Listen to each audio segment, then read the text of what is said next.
Okay, we're recording now, and it is Sunday evening, I believe. Well, we don't have a calendar. I think it's the 22nd of February, and I have no money, and as you can see, if you look outside, I don't know how good the video is on this camera. It's extremely cold and getting dark and snowy. We have a couple of dishes. I'll do those later. But the main objective right now is I've kind of hearkened back to the days of yore, when we used to have, get this wine bottle out of the way, we used to have shooting fights at high school, where you would give you a better idea of what the equipment is, you would take a standard size long rubber band such as this, a long one, so that you could wrap it around your bottom two, your pinky and your thumb, and then pull it back. You could draw back something such as a bent paper clip.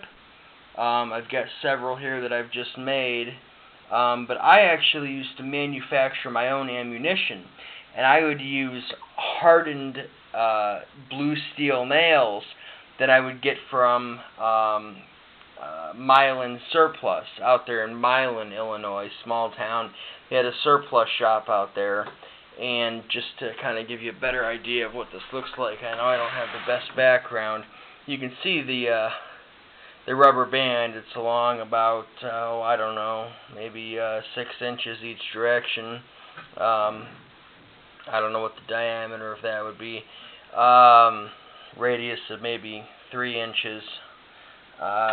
The ammunition I've got here is really lightweight. It's just paper clips. But when I would manufacture my own ammunition, I would use the blue, the hardened steel nails, and I had a really good pair of what you would refer to maybe as tin snips, and I would cut them so they were all the same length. And then I would take a pair of needle-nosed pliers, and I had them marked so I knew where to grab them, and then I would roll them over on a hard surface such as concrete, so that they would all look like this, but they would be much heavier, and they would travel a lot farther, a lot faster, and they would do a lot more damage. I remember one time in I guess it was junior high. You can picture a large gymnasium. We were sitting, you know, we didn't have co-ed gym until high school. Boy, was that a blessing.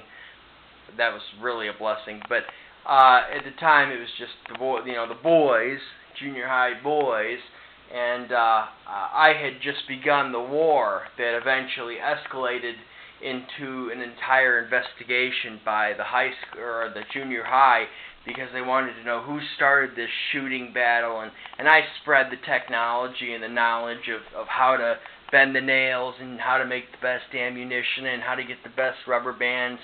My father was a sitting judge at the time, and you could only get these rubber bands from law firms, and so he had them all over because they're used to cover case files, big manila envelopes. And so I would bring them and distribute them, and I guess I was kind of a militia leader, but there were times when, I recall one time I was by my locker, and I was just getting ready to open it or whatever, and I heard go right back, right behind my head, and I knew somebody had shot at me and had missed, just barely, within a couple inches, and it was gone, But the gym incident, I'm sitting there and I've got my weaponry and I pull it out, and there was just a row of kids sitting across the gym on the bleachers, and I just pulled back and fired. Not at anybody in particular, but this one kid, he was just sitting there, dumb-faced, just, stupid junior high, and he goes, ugh! Like that, and looks around, and then blood starts to come down his cheek, and I thought, oh fuck, I just got that guy, and so that was the beginning of a war that lasted maybe 3 months, 4 months, and eventually people were really starting to get in trouble for it. But this camera here I just bought, it's an Olympus, and so it's proprietary as far as SD cards. You can't use those, and you got to use a special battery and whatever. And I've set up a target here, and it's just a graham cracker braced up against a banana.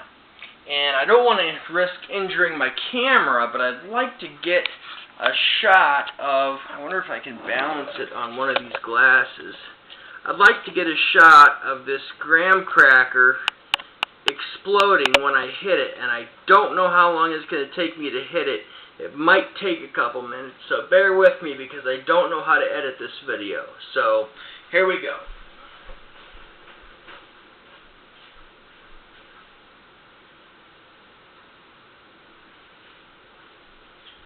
Okay, shot number 1. Well, that wasn't very impressive. Didn't quite explode the way I was hoping.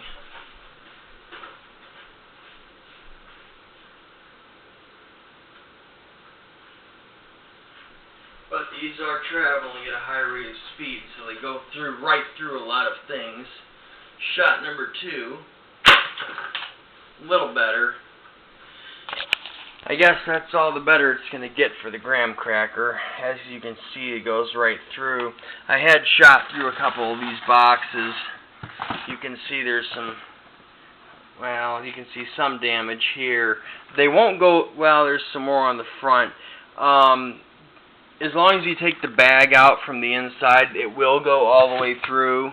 They've also been, paper clips themselves have been known to go all the way through empty aluminum cans, so you may want to try that. But the nail technique I described earlier, cut the point off, cut the end off, measure the middle, take the take the needle nose pliers and roll it over. You're going to get much better ammunition, and the more tension you have in your rubber band, the better off. And you'll see how to hold it. You're going to be holding it kind of like this with your thumb and your pinky finger and drawing back so that you're able to shoot. You're not going to be shooting with both sides together. You're only going to be shooting with one side.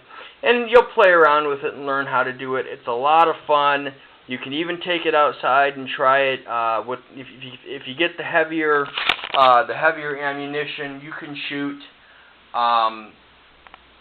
accurately up to maybe 50 feet before, because these, they don't fly straight. They tumble in the air. They tumble like crazy, way worse than a low-grade bullet would.